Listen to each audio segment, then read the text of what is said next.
In this video, we are going to show you how to upload files into Poppy AI. Now, if I want to upload any type of file, you need to there's no database whatsoever, right?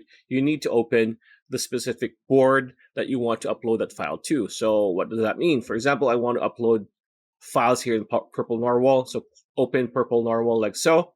So once this board is open, for example, I want to add stuff here. So I'm going to create a group where I'm going to add the files, right? So I'm going to do that right now.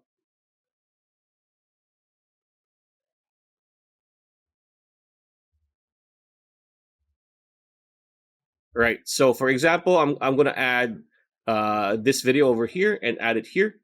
There we go. And it's not uploading. And I'm going to put it here.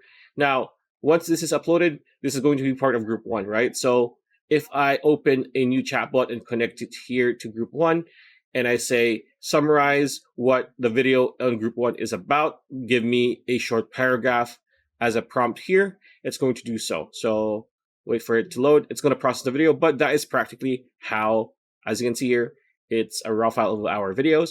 So as you can see, this is how you upload files on, well, Poppy AI. It can go for videos, it can go for PDFs, documents, etc. And if you're interested in trying out Poppy AI, you can get a $25 off when you click on the link in the description below. Pretty much it. That's the video. Hope you liked it. Like, comment, share, subscribe, ring that bell icon. See you on the next video.